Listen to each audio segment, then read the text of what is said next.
I think that the whole of this trade settlement currency thing has been blown up unnecessarily. And in fact, it's actually very easy for Russia and China, perhaps, to deal with this. I mean, if they were minded to do so, they would say, take 100 tons, and they wouldn't need more than that. Probably even 50 tons would do it, of bullion to back a new trade settlement currency, which you could call anything you like. I mean, you can call it the unit if you want.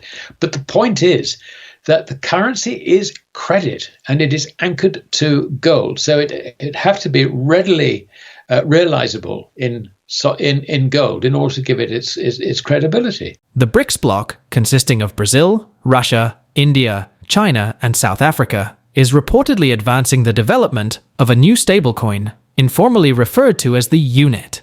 This proposed digital currency is envisioned to be underpinned by a reserve basket, with 40% allocated to gold and 60% to BRICS currencies converted into gold. This initiative reflects the bloc's strategic move to enhance economic independence and reduce reliance on the US dollar. The increasing accumulation of gold reserves by BRICS nations aligns with this push toward a gold-backed currency. While official specifications regarding the unit are yet to be disclosed, the notion of a gold-backed stablecoin is gaining traction, suggesting a potential rise in gold prices and a transformative impact on the global financial system. The primary aim of the unit is to facilitate trade among BRICS countries and mitigate the US dollar's dominance in international transactions. The dollar holds a substantial position in the global financial system, accounting for approximately 90% of all foreign exchange trading. The dollar's dominance also allows for the imposition of sanctions, often by severing access to the SWIFT financial messaging network. A BRICS currency, backed by gold and independent of the SWIFT system, could offer a viable alternative and counterbalance Western financial influence. However, some experts, such as Alasdair MacLeod, caution that the unit's excitement might be overstated. MacLeod suggests that the proposal, primarily driven by private sector investment managers rather than official government bodies, could be overly complex. The proposed structure, combining gold with other currencies and utilizing blockchain for daily valuation and management, might complicate an inherently straightforward concept. MacLeod advocates for a more traditional approach where a currency is simply redeemable for gold at a central bank, either in cash or as deposits. Managing gold reserves in such a system is typically done through adjustments to interest rates rather than complex mechanisms. This simpler method, he argues, might be more effective and practical compared to the intricate proposal currently on the table. We will present clips from Alasdair MacLeod's latest interview with Liberty and Finance. Please watch, share, and like this video, subscribe to the channel, and turn on the notifications bell for more videos like this. We appreciate the support and hope you enjoy the video. I think that a lot of the commentary on this has been misguided. There is an assumption in certain quarters that there will be a new currency on the agenda at Kazan, which is the October summit for BRICS. I don't think there will be. There may be some mention of it on the basis that, an update of planning and so on and so forth. What people have latched onto is a proposal for a new currency, which was called the unit. Now, this currency was the paper on it was produced jointly by a Russian and a Chinese individual.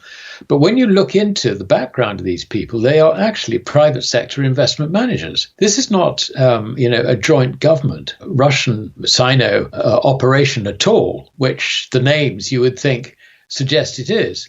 No, it's not at all. And furthermore, it is quite clear that the authors of this unit paper really don't understand credit. They don't understand the relationship between money and credit. They have recommended a backing of 40% gold and 60% currencies, which are valued on a day-to-day basis in terms of gold, and the whole thing put on some sort of blockchain. There is this tendency, I think, to overcomplicate really what essentially is a very, very simple relationship. The way a gold standard works is really extremely simple. A currency must be freely exchangeable, either in terms of cash or in terms of bank deposits for gold at the central bank. It's actually as simple as that. And it's easy to put in too. And it's easy. We do know how to manage gold reserves. You do that by using the interest rate to manage the gold reserves. You do not use interest rates to try and manage economic outcomes. That is a huge, great mistake. As we've seen, I mean, time and time again, interest rate policy has achieved absolutely nothing. If anything, it's probably made things worse. So it's all about having sufficient gold reserves in the background to give confidence to people that they don't need to cash in their dollars or rubles or whatever it might be for gold. And that is maintained by the issue department actually having control over interest rates. I mean, there are various other aspects of this, but they are relatively simple. And I wrote a paper on this for my Substack readers, which came out yesterday. I think that the whole of this trade settlement currency thing has been blown up unnecessarily. And in fact, it's actually very easy for Russia and China, perhaps, to deal with this. I mean, if they were minded to do so, they would say, take 100 tons, and they wouldn't need more than that. Probably even 50 tons would do it, of bullion to back a new trade settlement currency, which you could call anything you like. I mean, you can call it the unit if you want. But the point is that the currency is credit, and it is anchored to gold. So it have to be readily realizable in gold in order to give it its credibility. Just, it's very, very easy to set something like this up and then say to, BRICS or SCO members or whatever, if you want to use it, it is there. If you don't want to use it, that's your choice. I mean, it's really as simple as that. Recently, US Treasury Secretary Janet Yellen made a significant statement about the US economy, asserting that she does not see any immediate red flags or major risks on the horizon. This assertion stands out, given the troubling economic indicators currently at play. One of the main issues is the high inflation rate, particularly reflected in the Supercore CPI, Consumer Price Index. This metric, which excludes food and energy prices, has been running well above the Federal Reserve's target, indicating that inflationary pressures remain strong and persistent. High inflation can erode purchasing power, leading to increased living costs and potential economic instability, making it a critical concern. In addition to inflation, unemployment is rising. Increased joblessness can signal deeper economic problems, such as a slowdown in economic growth or disruptions across various sectors. Higher unemployment can further weaken consumer confidence and spending, exacerbating economic difficulties. Historically, similar conditions in the credit cycle have often preceded economic downturns. The credit cycle involves fluctuations in the availability and cost of credit, significantly affecting the business cycle. When credit becomes more expensive and harder to obtain, businesses may cut back on investments, reducing economic activity and potentially triggering a downturn. We are in this credit cycle. The credit cycle is the one that drives the business cycle. The banks are beginning to see, they've been seeing risk for some time, but I think that risk is escalating.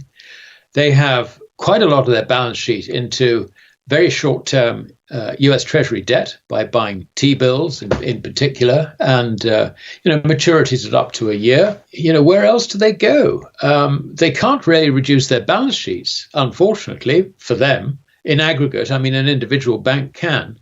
But for the rest of the banks, they can't really do it. And the problem that the US economy now faces is that basically business has no credit. There's credit still being offered to consumers, and there's some credit which is still outstanding, I think, on investments in the stock market. Now that's, I think, next in line for very sharp reductions. It's not going to be good.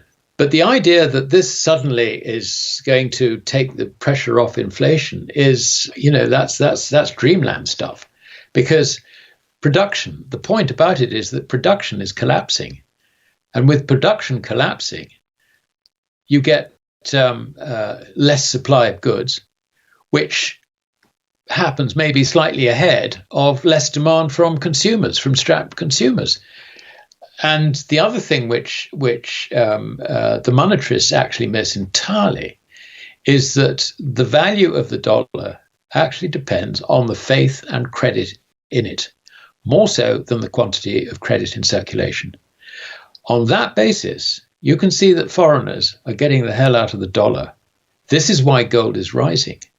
It's the biggest signal that the dollar, I think, is in the initial stages of a fiat currency credit crisis. Do we have faith in the dollar? I don't think so. And, with the war starting more aggressively between NATO and Russia, it's definitely going in that direction for whatever reason. Russia is actually in a far better financial position than America, because America's starting point is we saw the August figures for the deficit, but generally, if you look at the amount of debt to GDP is over 130%. The economy is now, run into a brick wall. That debt to GDP ratio is going to start rising very, very sharply because of lack of tax revenue, because of increases in welfare costs and all the rest of it.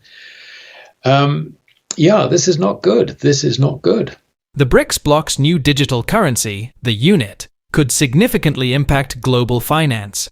Tying the unit to gold and BRICS currencies may challenge the US dollar's dominance and shift trade dynamics. If successful, this currency could drive up gold prices and offer a new alternative to Western financial systems, though its complex structure may pose challenges. Please share your thoughts and comments on Alasdair's analysis in the comments section below. Also, ensure you like this video, subscribe to the channel, and turn on the notifications bell for more videos like this. We appreciate the support and hope to see you in the next one. Thanks for watching.